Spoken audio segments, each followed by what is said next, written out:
숨지 말고 나오기만 해도 치유된다라는 제목으로 하나님 말씀 증거하도록 하겠습니다. 우리 인간에게는 숨고자 하는 본능이 있습니다. 죄졌기 때문에 그렇습니다. 우리 선악과 먹고 난 다음에 하나님께서 아담아 아담아 어디 있느냐 이렇게 물었더니 숨어버리죠. 뭐 벗었으므로 두려워서 숨었습니다. 벗었다는 게 뭐 옷만이 아니고 그 자기의 영혼이 벌거벗었다 그런 뜻이겠죠. 부끄러움과 두려움. 그래서 숨게 돼 있습니다. 그래서 많은 사람들이 죄짐은 숨게 돼 있고 뭐 이렇게 떳떳하지 못하면 자꾸만 동굴 속에 들어가려고 하는 것들이 있다는 것입니다. 그런 죄인인 인간을 구원하기 위해서 하나님이 쓰신 방법이 모세 때 장대에다 놋뱀을 세워놓고 뱀에 물린 자들이 쳐다보면 산다. 마찬가지로 예수님도 십자가에 달리신 예수님을 쳐다보면 살게 될 것이다. 그래서 구원의 길을 알려주셨습니다. 그게 3장 16절 아닙니까? 그를 믿는 자마다 멸망하지 않고 영생을 얻게 하려 함이라. 여기까지가 하나님께서 하신 일입니다. 그러니까 예수님의 십자가는 빛이죠. 어둠 가운데 있는 우리에게 빛을 비춰줘가지고 살 길을 열어주셨다는 것입니다. 근데 이 십자가의 빛, 이것을 어둠 가운데 있는 사람들은 나가면 고침받는데 고침받기보다는 숨기를 원한다는 것입니다. 오늘 성경은 뭐라고 돼 있어요? 자기 행위가 드러나기 때문에 그렇다는 거예요. 그러니까 이거 뭐 모순이죠.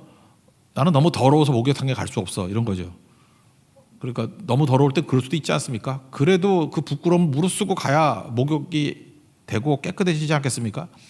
뭐 똑같은 일들이 있죠. 이게 좀 연세 드신 분들 보면은 병원을 안 가려고 그래요. 왜 그러냐면 아픈 거 드러날까 봐. 아니 아픈 거 빨리빨리 발견하려고 병원 가는 거 아니에요? 근데 아픈 것이 발견될까 봐 안 가는 분들이 있어요. 그럼 뭐 죽자는 거예요? 그러고 난 다음에 나중에 때를 놓치고 막 그러죠. 병원 가는 거 되게 두려워하는 마음이나 너무 더러운 사람이 목욕탕 가기를 두려워하는 마음이나 뭐 비슷비슷하다라는 것입니다. 고침받기보다는 숨기를 원하는 거, 그 인간의 모습이라는 거예요. 성경은 간단합니다. 힘들어도 무조건 빛으로 나오면 산다는 거예요. 주님께서 빛으로 나오라 그러면 산다. 예수님께 나아가면 무조건 산다는 거예요. 예수님께 나아가면은 영생 얻죠. 예수님께 나가면 능력 주죠. 예수님께 나가면 사명 주시죠. 예수님이 주시는 거 뭐 사랑도 주시고 평안 주시고 예수님께 나가면 다 주시잖아요. 오늘도 이렇게 예배 오셨죠. 여러분들이 이제 맨날 나오니까 이게 어려운 게 아니지만 예배 안 나오는 사람은요 이렇게 빛 가운데 나오는 게 너무너무 힘든 거예요. 그래서 주차장까지 왔다가 가버리고 입구까지 왔다가 가버리고 이거 문턱을 못 넘는 거예요. 그 이유가 뭡니까? 이게 숨기를 원하는 마음이 있기 때문에 그렇다라는 것입니다.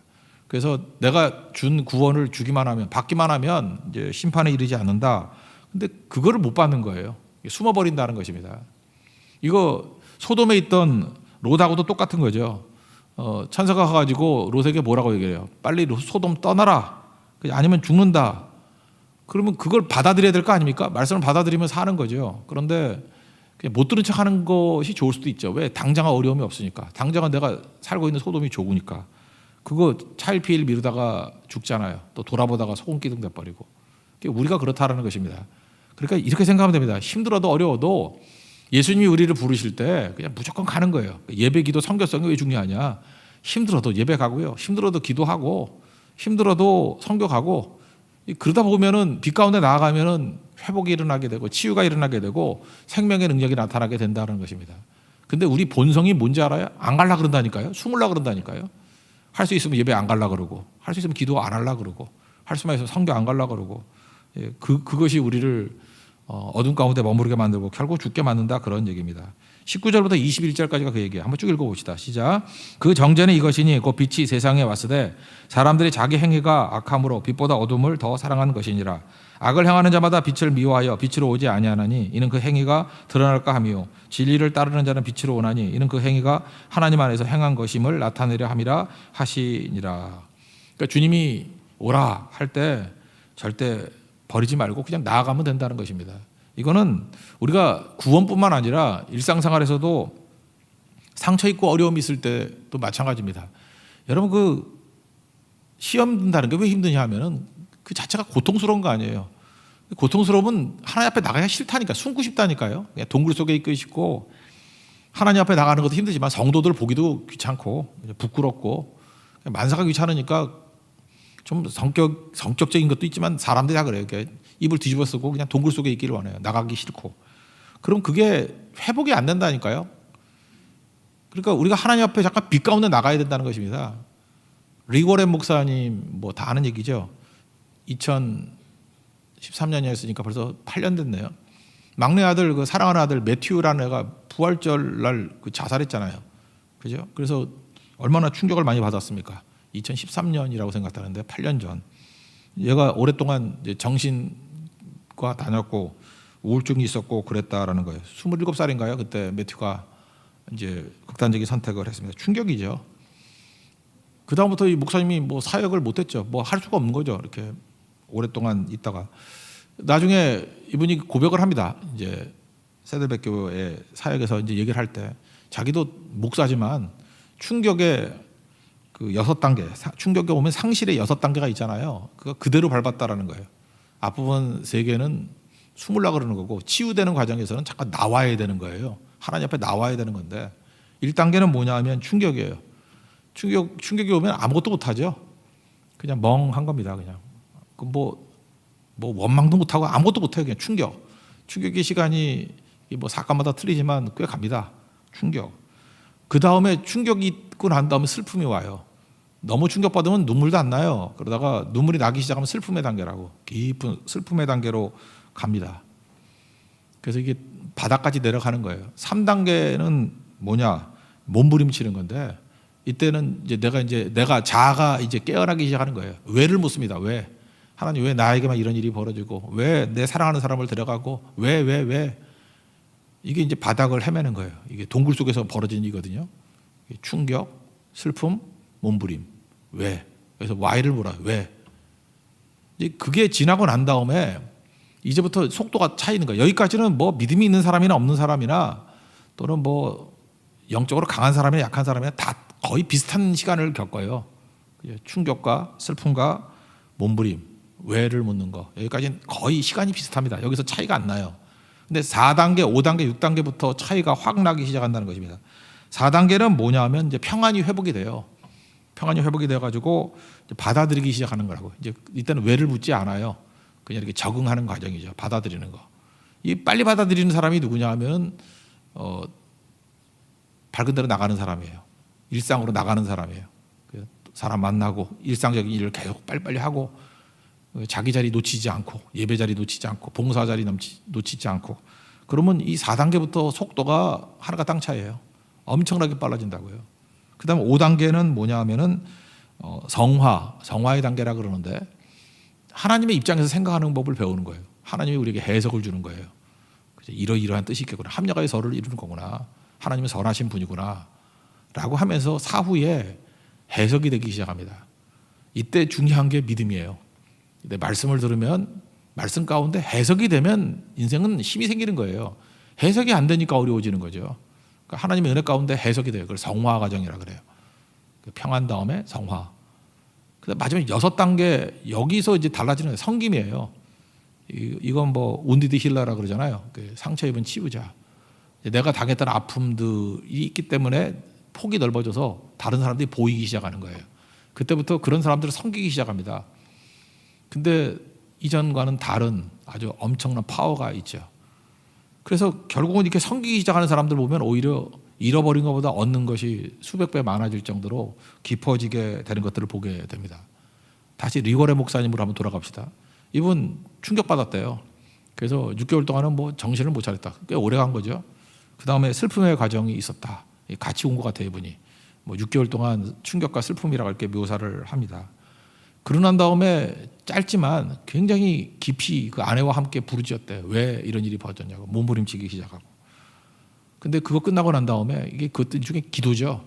하나님이 주시는 평안이 밀려오더라는 거예요. 그래서 상황을 받아들이기 시작했대요. 이제 매튜는 갔구나. 이제 내가 하나님 앞에 부르심을 받는데 내 사역을 어떻게 할 것인가. 그러고 난 다음에 이제 하나님의 뜻 가운데 성화, 해석이 되기 시작하고 이분들이 언제부터 변화가 됐냐면 그 이후부터 이런 상처받은 사람들을 위해서 섬기는 쪽으로 나가다 보니까 훨씬 더 깊어진 거예요. 지금 사역의 폭이 옛날에 막 부흥하는 교회 그런 정도인데 이제 깊이가 있는 교회로 변화가 되고 특별히 리고레 목사님 개인적으로 볼 때는 훨씬 많은 사람들의 아픔을 다룰 줄 아는 더 큰 역량이 있는 분. 이게 목적이 이끄는 교회가 아니라 이제는 상처를 치유하는 교회, 그죠? 치유하는 삶 그쪽으로 갈 정도로 폭넓어졌다고 얘기를 합니다. 그래 이게 꼭 필요한 거죠. 이게 다 특징이 뭐예요? 어둠 가운데 동굴에 있을 수 있죠, 잠시는. 근데 빨리 나와야 된다는 것입니다. 나와서 현장에 부딪힐 줄 알아야 되고, 특별히 하나님의 빛 가운데 나오는 거, 이게 중요하다라는 것입니다. 이거 빨리빨리 배워야 돼요. 그래서 어둠에 있을 때는 썩습니다. 그러니까 빨리 빛으로 나오고 빨리 동굴에서 나와서 부딪혀야만 된다는 거, 이거 꼭 잊지 마십시오. 찬송가 287장 보면 예수 앞에 나오면 이렇게 나오죠. 찬송가 불러야 돼요. 예수 앞에 나오면 모든 죄 다 사함 받게 될 것이고 주의 품에 안겨서 편히 쉬게 되리라. 그러니까 뭐가 힘든 거예요? 예수 앞에 나오기만 하면 되는 거예요. 성경에 보세요. 예수님 앞에 나왔던 사람 가운데 치유받지 못한 사람이 없죠. 다 멀리 있으니까 문제가 되잖아요. 다 예수 앞에 나오면 죄 사함 받고, 예수 앞에 나오면 길이 보이고, 예수 앞에 나오면 그저 성령 충만하고 기쁨이 넘쳐 감사하는 인생이 될 수 있다는 것입니다. 오늘 그 거듭남에 관한 마지막 메시지 후반부에 우리 강구하고 있는 게 이거예요. 이렇게 예수님께서 어마어마한 일 다 행하셨는데, 기초를 닦으셨는데 빛이 비치게 될 때 숨는 본능이 있다라는 거예요. 그 본능에 굴복하지 말고 그냥 앞뒤 생각하지 말고 빛 가운데 나오라. 숨지 말고 드러내라. 그 회복된다라는 것입니다. 우리 구원뿐만 아니라 우리 삶 가운데 지금도 당하는 고난들이 있고 이후에도 더 많은 고난들이 분명히 있겠죠. 살다가 그게 왜 없겠어요. 그럴 때마다 영적 곰팡이 끼게 하지 말고 빛 가운데 자꾸만 나갈 줄 아는, 예배에 나가고 기도에 나가고 성교에 나가고 성도들과의 교제권에 나가게 되면 회복이 된다라는 거예요. 지금도 악한 마귀가 이런 팬데믹 상황 속에서 사람들을 동굴 속에 집어넣어 놓고 못 나오게 만들잖아요. 그래서 눈에 보이지 않게 죽어가는 사람 되게 많아요. 영적으로 죽어가는 사람들. 그때 꼭 잊지 말고 빛 가운데 나올 수 있는, 그래서 예수님의 십자가 바라보고 장대에 달린 놋뱀 바라보고 빛 가운데 나와서 쳐다보고 예배 드릴 때 우리의 모든 것들이 회복된다는 것을 잊지 말고 빛의 자녀되는 축복이 임하기를 기원합니다. 그 다음에 또 한 가지는 그 다음 얘기가 이제 세례 요한 얘기인데, 이건 이제 드러내라는 거죠. 근데 이건 또 반대로 숨기라 해요. 그러니까 인생은 드러내야 될 때가 있고 숨겨야 될 때가 있는 거죠. 뭘 숨겨요? 나를 숨기고 예수 그리스도를 드러내야 된다는 것입니다. 그러니까 앞부분에 있어서는 나를 드러내야 돼요. 예수님 앞에 나를 드러내고 나를 바치면 빛 가운데 나오면 내가 살아나고, 이제는 사역을 할 때 또 나는 감추고, 나는 십자가 뒤로 감추고 예수 그리스도를 증거하고 자랑해야 될 그런 일이 꼭 필요하다라는 것입니다. 상황은 이런 거예요. 세례 요한이 원래 세례를 요단강에서 베풀었죠. 그런데 예수님도 세례를 베풀었는가 봅니다. 그러니까 어떤 일이 벌어집니까?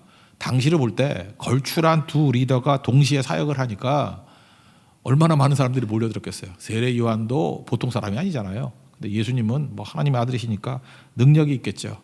그래서 걸출한 두 리더가 같이 세례를 베풀게 돼서 묘한 긴장이 생기겠죠. 사람들이 뭐 한쪽으로 더 많이 갈 수도 있고 뭐 이런 일이 벌어지지 않겠습니까? 그 상황을 얘기하고 있습니다. 22절, 23절 읽겠습니다. 시작. 그 후에 예수께서 제자들과 유다 땅으로 가서 거기 함께 유하시며 세례를 베푸시더라. 요한도 살렘 가까운 에논에서 세례를 베푸니 거기 물이 많음이라. 그러므로 사람들이 와서 세례를 받더라. 근데 문제는 뭐냐면 그 세례 요한 근처에 있는 사람들이 뭐 제자, 또 그다음에 뭐 논쟁하러 온 사람들, 뭐 그러니까 일종의 추종자들이겠죠. 이렇게 얘기를 해요. 예수님께 다 갚버립시다. 사람들이 다 그에게 갑니다. 그러니까 말도 아다르고 어다른 건데, 그죠? 말투가 건전하지 않죠. 뭔가 이렇게 분쟁을 일으키고 갈등을 일으키려는 그런 말이잖아요. 이걸 보고라고 하나? 그죠? 이렇게 말을 잘해야 되는데 이 과장법이잖아요. 사람들이 다 그에게로 가더이다. 다는 아니지. 몇 명 왔잖아 여기. 그냥 많이 갑디다 이러면 되는 건데, 그냥 사람들이 다 그에게 가더이다. 26절 한번 읽어볼까요? 26절 시작. 그들이 요한에게 가서 이르되 라삐여 선생님과 함께 요단강 저편에 있더니 곧 선생님이 증언하시는 이가 세례를 베풀매 사람이 다 그에게로 가더이다. 이거 시기심을 자극하고 갈등을 불러일으키려고 하는 거죠. 왜 이랬을까요? 왜? 사실은 세례 요한 걱정돼 가지고 하는 건 아니고 자기 자신이 걱정돼서 그러는 거죠. 저도 이렇게 살다 보니까 그래요. 어떤 때는 뭐 저도 뭐 상관이 있고 그랬잖아요. 상관도 있고 뭐 선배님도 계시고 할 때 그분을 위해서 이렇게 얘기해 준다고 얘기를 했는데 사실 알고 보니까 내가 걱정이 되는 거야. 제가 부교육자일 때 우리 담임 목사님이 잘 돼요. 우리 담임 목사님 계셨는데 이분이 굉장히 의욕이 넘치시는 분이에요. 멀쩡한 교회 집어치고 그때 그 목사님이 팔복 강해를 하셨거든. 팔복 강해를 하시면서 자기가 제일 은혜를 받아서 자기 설교를 하다가 교인들도 참 설교 되게 잘하시는 분이거든요. 성도들도 은혜를 많이, 저도 은혜 받았는데 목사님이 은혜를 제일 많이 받았어. 그래가지고 팔복같이 살겠다 그러면서 굉장히 강남의 그 위치 중앙에 있던 교회를 포기하고 나가서 이제 팔복에 근접한 교회를 만들겠다라고 나가시는 그런 상황이에요. 그때 제가 말렸거든요. 옆에서 전도사였는데 목사님 이러시면 안 되죠. 그래서 내가 곰곰이 생각해 보니까 내가 그 목사님을 위해서 그런 게 아니라 나 때문에 그런 것 같아. 난 어디 가지? 낙동강 오리알 될 거 아니야. 내가 이 목사님 믿고 의지해서 여기까지 왔는데 목사님 이러시면 안 되죠. 나를 어찌하고, 마치 예수님이 십자가 달리실 때 제자들 모습하고 비슷한 것 같아요. 그죠? 난 어쩌라고? 뭐 이랬던 것 같아요. 여기도 그런 것 같아요. 그죠? 세례요한 걱정하는 게 아니라 세례요한 추종자들이니까 다 예수님께 갚아버리면 자기가 걱정되는 거죠. 나는 어떡하지? 뭐 이런 거죠. 그래서 우리 인간이 그만큼 그렇게 자기 중심적인 게 많은 거예요. 해석을 할 때도 내 유불리를 따져가지고 이렇게 해석할 때가 되게 많이 있다라는 것입니다. 근데 이거 깨야 된다는 거예요. 그래서 참 이게 자아가 원수예요. 내가 살아있는 한 항상 말에도 이게 바이어스가 있고 이렇게 왜곡이 있고요. 진실하지 못하고 자꾸 그렇게 된다라는 것입니다. 우리가 그 존경에 맞지 않는 그 여호수아도 그랬다. 여호수아도 민수기 11장에 보면은 모세가 역시 모세다 그런 느낌이 들어요. 그 진중에서 엘닷과 메닷이라는 사람이 누군지 잘 몰라요. 근데 이게 성령의 은혜를 받고 난 다음에 거기서 막 예언을 했는가 봐요. 예언을. 그랬더니 민수기 11장 20절 보니까 여호수아가 그걸 보고 난 다음에 엘닷과 메난이 진중에서 예언을 하네. 예언은 우리가 독과점인데 우리가 특허낸 건데 모세와 우리만 하는 거 아니야? 근데 이제 엘닷과 메닷이 뭐야? 이름도 이상한 놈들. 그죠? 무슨 닷인데 무슨 뭐 닷컴이야? 뭐 엘닷, 메닷. 그래서 모세한테 와가지고 이렇게 얘기를 합니다. 내 주 모세여 그들을 말리소서 못하게 해주세요. 이거 예언하는 거 우리가 이 독점한 건데 쟤네들이 예언하면 안 되죠. 그랬더니 민수기 11장 29절에 모세가 이렇게 얘기해요. 여호수아를 향해서 내가 나를 두고 시기하느냐 여호와께서 그의 영을 그의 모든 백성에게 다 부어주사 다 선지자가 되게 하시기를 원한다. 이게 모세예요. 그릇이 다르죠. 뭐 무슨 독점이냐. 여호와께서 성령을 부어주시니까 그런 거 아니야. 나뿐만 아니라 너뿐만 아니라 모든 백성에게 성령을 다 부어줘서 모두 다 선지자 되기를 원한다. 모두 다 왕같은 제사장 되기를 원한다. 이게 모세의 태도였어요. 참 멋지죠. 이런 마음이 있으니까 넘어지지 않죠. 그러니까 역시 모세예요. 모세 이거 만만히 볼 게 아니라는 것입니다. 근데 모세 같은 모습이 또 세례 요한에게 있는 것 같아요. 그죠? 이렇게 얘기할 때 전혀 흔들리지 않는다는 거예요. 먼저 세례 요한의 자세를 보면 우리가 꼭 배워야 되는 것 같아요. 자기를 숨기는 것. 첫째, 자기를 부정했어요. 명확히 얘기하잖아요. 나는 메시아가 아니야. 저분이 메시아야. 우리는 언제 내가 메시아라 그랬어. 그렇게 말은 안 하면서도 그냥 은근히 가만히 있어요. 뭐 누가 와가지고 막 세상에 이런 능력 있는 분이 어디 있어요? 진짜 하나님의 종 중에 종이에요.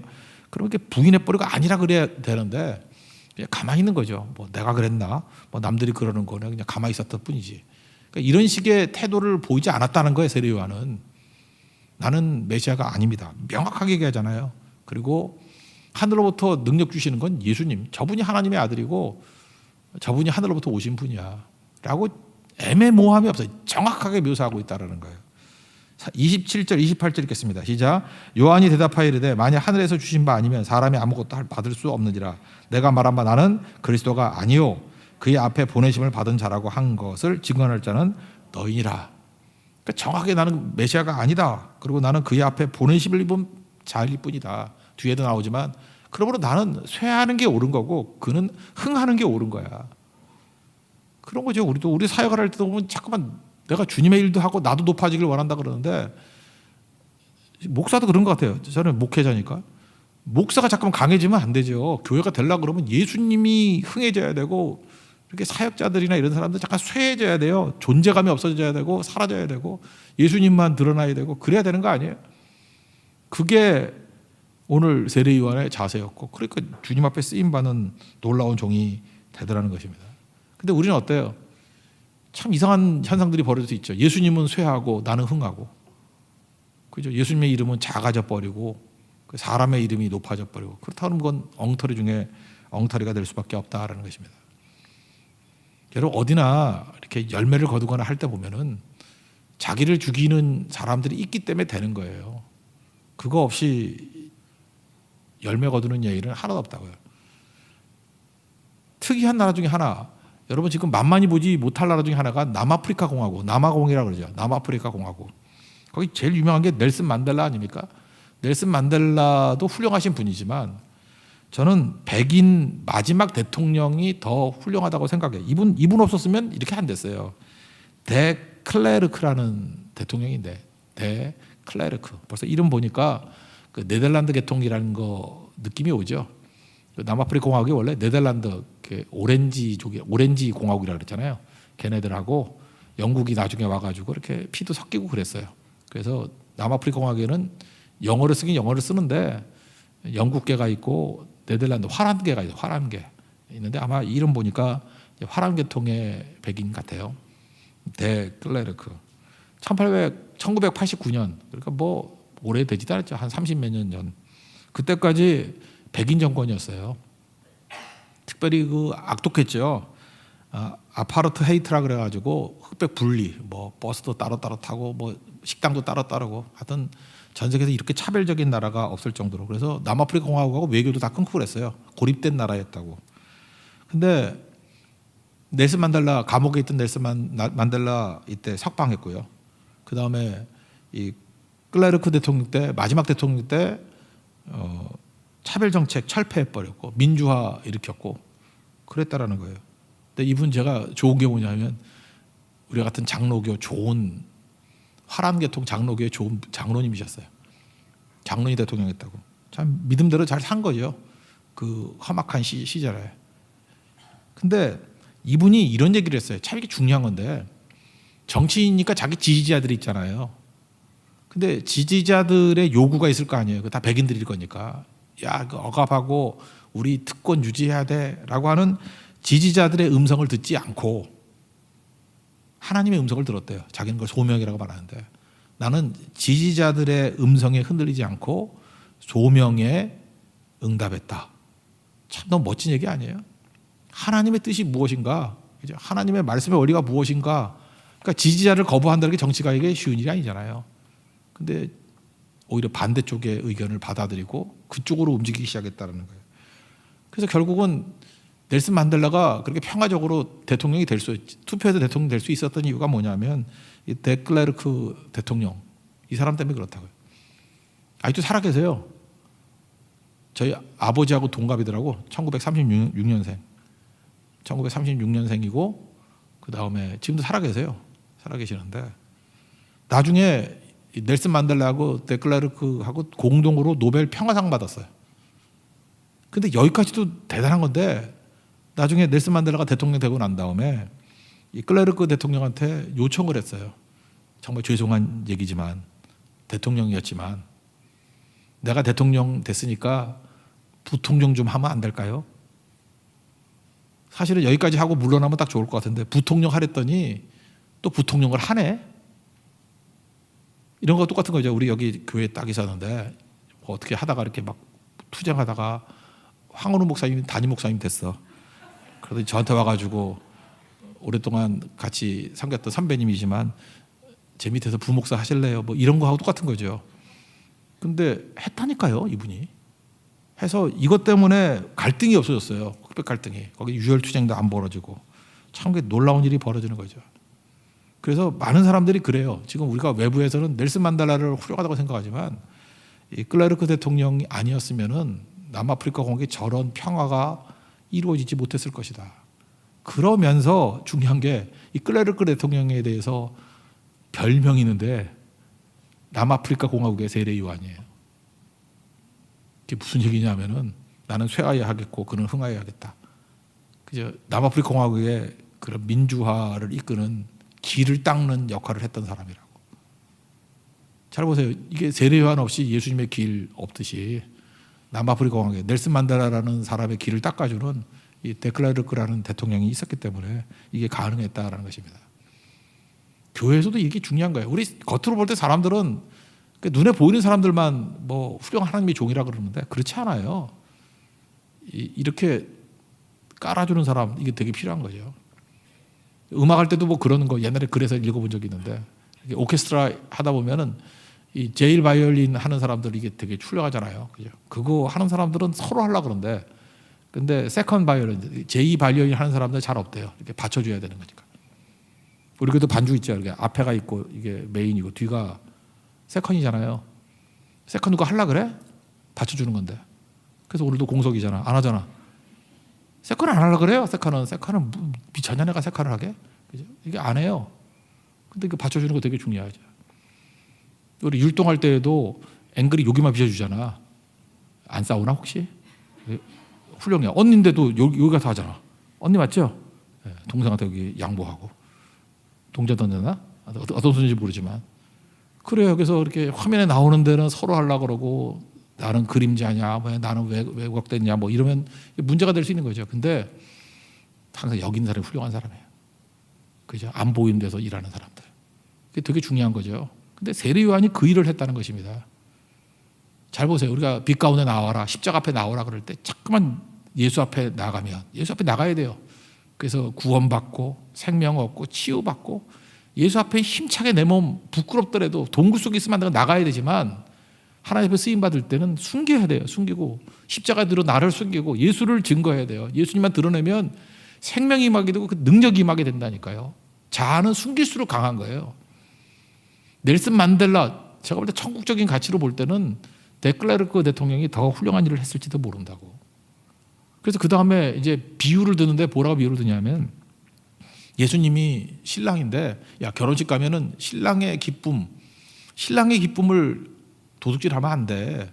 아 그렇죠. 결혼식 가가지고 신부가 있는데 신랑 대신에 딴 놈이 가가지고 얼쩡거리고 맞아 죽지, 그거 안 그래요? 신랑의 기쁨을 기뻐하는 친구의 기쁨을 누려야 된다는 거예요. 예수님께 모든 영광을 돌리고 우리는 뭐예요? 예수님 그 신랑 친구 같은 기쁨을 누려야 된다. 지금 세례 요한은 그렇게 얘기를 하고 있습니다. 그러니까 이거 얘기했잖아요. 양모리개하고 똑같다고. 목자에게로 양떼들을 몰아가고 나는 개일 뿐이에요. 양모리개, 보더콜리일 뿐이라고. 양모리개가 나한테 오면 안 되죠. 목자한테 가게 만들어야지. 세례 요한은 철저하게 사역자의 본이 됩니다. 우리 사역할 때 세례 요한 같은 마인드 갖고 사역해야 돼요. 혹시 우리가 봉사하고 섬길 때 이 세례 요한은 이 마인드 계속 읽어야 됩니다. 이렇게 해야지 부작용이 없고, 이렇게 해야 영광이 들어가. 이래야 예수 그리스도의 이름 때문에 능력이 나타나게 된다고요. 저는 우리가 섬길 때 다 세례 요한 같은 이런 모습이 있기를 원합니다. 자기를 십자가 뒤에 숨기는 모습들. 오늘 그 얘기를 보자. 29절 30절 읽겠습니다. 시작. 신부를 취하는 자는 신랑이나 서서 신랑의 음성을 듣는 친구가 크게 기뻐하나니 나는 이러한 기쁨으로 충만하였노라. 그는 흥하여야 했고 나는 쇠하여야 하리라 하니라. 저는 우리 한국 사람들이 요즘에 그 드라마, 얼마 전에 그 드라마 때문에 이렇게 보니까 넷플릭스 같은데 1등이 오징어 게임이고, 또 요즘 갑자기 지금 한 10개 이상 나라에서 또 1등 하는 게 갯마을 차차차래. 갯마을 차차차. 저도 그거 봤거든요. 이렇게 봤는데 이게 세계에 통하나? 근데 사람들이 놀라는 게 뭐냐 하면 이런 거예요. 한국인의 이런 소통하는 감정이 천재라는 거예요. 한국 사람이. 이 감정을 다루는 게 천재래. 사람 마음 읽는 거. 그 자세히 읽어보니까 뭐 이런 거하고 비슷한 거예요. 이렇게 허태균 교수가 이제 설명한 건데, 우리 한국 사람들은 그 이면에 있는 마음 다루는 걸 아주 잘한다라는 거예요. 그러니까 예를 든다면 이런 거예요. 우리가 어떤 식사를 할 때 친구들이랑 모였을 때 내가 한턱 쏠게 그러잖아요. 내가 한턱 쏠게. 그러니까 한턱 쏜다는 게 무슨 뜻이에요? 한턱 쏜다. 내가 쏜다. 화살을 쏘는 거예요? 돈 낸다는 거죠. 돈 낸다. 밥값 낼게. 그 얘기죠. 한턱 쏜다. 근데 이게 단순하게 밥값 내는 것만이 아니라는 거예요. 한턱 쏜다. 이 얘기는 내가 오늘 밥값을 내는데 조건이 있는 거예요. 오늘의 주인공은 나야. 그게 한턱 쏜다래요.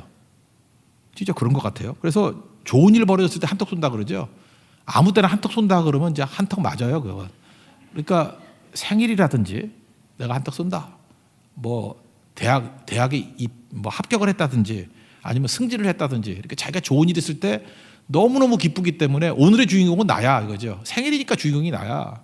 승진했으니까 주인공이 나야. 우리 뭐 아들과 딸이 대학 입학했으니까 오늘의 주인공은 나야. 그래서 한턱 쏜다 그런다라는 거예요. 그죠?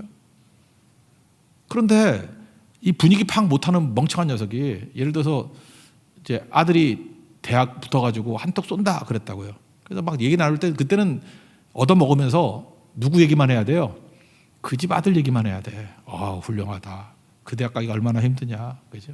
정말 잘 됐다. 하나님의 은혜다. 계속 그래야 맞는 거죠. 근데 멍청한 놈이 하나 와가지고 밥 먹으면서 니네도 대학 어디 갔지? 어디 갔어? 쟤보다 더 좋은 대학 갔어. 그럼 맞아 죽는 거죠. 왜 그래요? 여기서는 자기 얘기에 있더라도 그 얘기를 꺼내면 안 되는 거죠. 왜요? 한턱 쏜다 그럴 때 주인공은 그 사람이기 때문에. 그러니까 이 한국 드라마가 그렇다라는 거예요. 서양 사람들은 그냥 자기 얘기할 뿐이에요. 정보 교환이니까. 근데 한국 사람은 그렇지 않다라는 거예요. 할 말이 있고 안 할 말이 있는 거예요. 그날은 사실이라 할지라도 그거 언급하면 안 되는 거예요. 그거 좀 비슷한 게 그런 거 아니에요? 이 결혼식장 가서도 제일 그 나쁜 일 중에 하나가 뭐냐면 이게 신부 친구들 있잖아요. 신부 친구들 그 친구들 가운데 그 배려를 하는 애들 보면은 신부 친구들 중에 신부 옆에는 좀 못생긴 애들이 좀 서주더라고 이렇게. 그래야 신부 예쁘다 그러지. 근데 아주 못된 녀석이 하나 있어. 마음껏 꾸미고 신부보다 더 예쁘게 하고가지고 옆에 얼쩡거리고 계속 이는 거야. 그리고 내가 더 예쁘지 이러고 있어요. 다시는 안 부르죠 그런 애들은. 그러니까 한국 사람이 그런 정서가 있다라는 거예요. 근데 그거를 읽을 줄 알아야 된다라는 거죠. 그래서 우리 예수 믿는 사람들 중에 한국 사람이 예수를 잘 믿는 것 같아. 우리가 진짜 성령으로 거듭나게 되면은 우리 뭘 하느냐 하면은 내가 주인공 아니야라는 것을 깨달으면서 믿어요. 나는 조연이라고, 예수님이 주연이라고.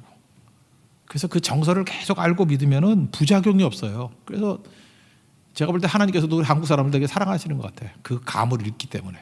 그래서 어떤 분위기가 되든지 자기 얘기는 안 해요. 우리 들어보면 알죠. 저 사람이 뭐 겉으로는 겸손한 척 하지만 결국은 지 자랑하고 결국은 자기가 주인공 되려고 그러고 결국 예수님 얘기 하나도 안 하고 맨 자기 얘기만 하고 그런 걸 수다 떤다 그러죠. 근데 알잖아요. 어딜 가든지 대화의 중심이 예수님이 되고 사역이 되고 이러는 거. 그게 되게 중요한 거죠.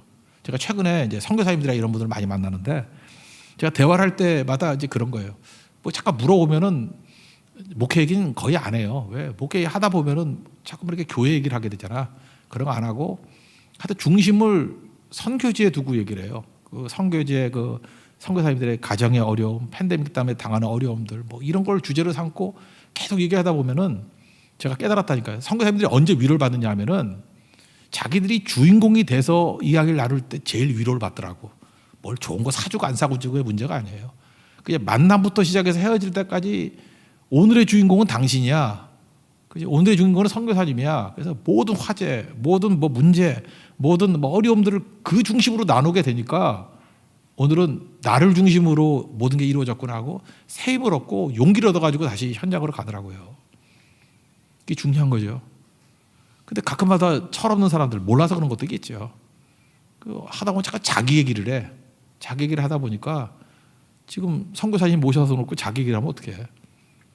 오히려 선교사님이 있는 힘까지도 다 이렇게 뽑아가는 거죠. 힘 빠지게 만드는 거죠. 여러분 잊지 마십시오. 그래서 이게 되게 중요한 거예요. 옛날 얘기 한번 생각나네. 제가 옛날에 이제 부목사 할 때 제 파트너가 여자 전도사님이셨거든요. 그때는 남자 부목사 하나, 여자 전도사님 하나 뭐 그렇게 해서 6팀이 나눠가지고 사역을 했던 때였어요. 죄송한데 이제 한참 일하다 그분들 다 은퇴했으니까 이제 얘기해도 되겠네. 제가 그때 그걸 보면서 나는 목회를 하면 여자 전도사는 뽑지 말아야지 그런 생각을 했어요. 이유가 뭐냐 하면은 그때 많이 신방할 때 하루에 9가정까지 신방을 해봤거든. 하여튼 입에서 단내가 날 정도로 힘들더라고. 그러고도 집에 못 왔어요. 왜 못 왔냐면 신방 다 끝나고 나면 여전사님들이 이제 자기의 억울함과 분노심을 또 저한테 풀어야 돼. 되게 이렇게 불행한 사람이 여전사님이 많이 했다고 옛날에. 그러니까 과부라든지 뭐 쫓겨라든지 뭐 하여튼 불행한 여자들. 이렇게 불행한 요즘은 안 그런데 옛날에 불행한 여자들이 여전사님이 많았어요. 그러니까 신방을 가면 다 행복한 곳에 가는 거 아니에요. 슬픈 데도 있지만 잘 되니까 가는 거 아니에요. 근데 그 분위기를 못 맞춰 잘 그거를 잠깐만 시기 질투를 해. 그리고 또 그러면 안 된다는 걸 알기 때문에 이따가 나한테 다 쏟아붓는 거예요. 내가 어떻게 살아? 그 지쳤는데. 그래서 제가 느낀 게, 야, 이거 여자들은 이거 전도사 데리고 다니면 안 되겠구나. 이거 교회 다 망치겠구나. 이런 생각을 내가 너무 오랫동안 했던 것 같아요. 그 이유가 뭐냐면 다른 사람의 기쁨을 같이 기뻐해 주지 못하더라고. 이유가 뭐냐? 자기가 너무 불행하니까. 그러니까 그게 한계가 있는 거죠. 그걸 뛰어넘은 훌륭하신 분들도 있지만 하여튼 그러지 못한 분들도 보이더라고요. 근데 우리가 그러고 있어요 지금. 예수님에 대해서 예수님은 능력이 있는데 나는 뭐야 이러고, 왜 교인들은 다 예수님만 좋아하지 나는 왜 안 좋아해? 그 죽여버려야지 그거. 그렇잖아요. 사역 잘하는 게 뭔지 아십니까? 저는 목사도 그래요. 목사 잠깐 쇠해야 돼요. 잠깐만 존재감이 없어져야 되고, 그냥 저 교회는 이게 제일 좋은 거예요. 저렇게 부족한 사람들이 모였는데 예수님 때문에 되는 교회야. 참 예수님이 특별히 사랑하는 교회야. 예수님이 이렇게 잘 붙들고 있으니까 겨우겨우 버티는 거지. 저거 사람이 하는 교회 아니야. 이게 교회예요. 이게 교회. 여러분 가정도 마찬가지지만 너무 당당하려고 그러지 마시고 예수님의 은혜 때문에 서 있다라는 모습이 있기를 원합니다. 그래서 우리 기쁨은 신랑의 기쁨을 얻으면 안 돼요. 그 양 도둑질하는 거지. 신부 도둑질하는 거지. 친구의 기쁨이 돼야 된다고. 우리 성도들을 신랑 대신 예수님의 신부라 그러잖아. 그래서 모든 성도는 신부기 때문에 예수님 때문에 기뻐해야 돼요. 그리고 사역자들은 어떻죠? 그걸 바라보면서 친구의 기쁨이 있어야 된다고. 정말 예수님 때문에 저렇게 기뻐하는구나. 그죠? 저 신혼 부부가 너무 아름답구나, 멋지구나. 그 기쁨이 돼야 된다는. 그래서 오늘 명확히 얘기하잖아요. 어떤 기쁨이요? 친구의 기쁨. 신랑의 기쁨이 돼서는 안 된다. 이런 얘기를 합니다. 그러니까 우리 뭘 자랑해? 예수님 자랑하는 거죠. 거친 주의 십자가 거기 보니까 뒤에 뭐라고 하나? 내 평생의 자랑은 주의 십자가로다. 그 십자가 때문에 기뻐할 수 있는 거, 자랑이 될 수 있는 거, 그게 진짜라는 것입니다. 성경에 다 그런 얘기들밖에 없어요, 그죠? 이게 진짜라는 거, 이게 진짜. 이 모습으로 서 있는 하나님의 종 되기를 바랍니다. 그래서 여호수아서를 보니까 여호수아 아까 욕을 했으니까 하나 칭찬도 하나 해야 되겠어요. 여호수아가 철없을 때는 왜 쟤네들 저기 예언하게 놔두세요? 못하게 금하소서 그랬더니 너 나 때문에 시기하냐? 나는 하나님의 영이 저들에게 다 임해서 선지자 되기를 원한다라고 하는 모세의 모습이었잖아요. 이때 여호수아는 훌륭한 제자였던 것 같아. 모세한테 배웠어요. 그리고 가나안 땅에 들어가서 땅 분배를 하는데 우리 같으면 지도자가 자기 마음이잖아. 자기가 먼저 자기 땅 얻을 수 있잖아요. 근데 모든 집파 땅 분배를 다 하고 난 다음에 여호수아 19장 49절 50절을 보니까 여호수아가 얻은 땅은 허들의 땅. 진짜 지금 어딘지도 모르는 그런 땅 얻었어요. 그게 여호수아 19장 49절인데 이렇게 나와요. 기업 땅 나누기를 마치고 자기들 중에 눈의 아들 여호수아에게 기업을 주었으니, 맨 마지막에 여호수아가 땅을 분배받아요. 50절. 곧 여호와의 명령대로 여호수아가 요구한 성읍 에브라임 산지 딥낫 세라를 주매. 그러니까 딥낫 세라가 어디예요?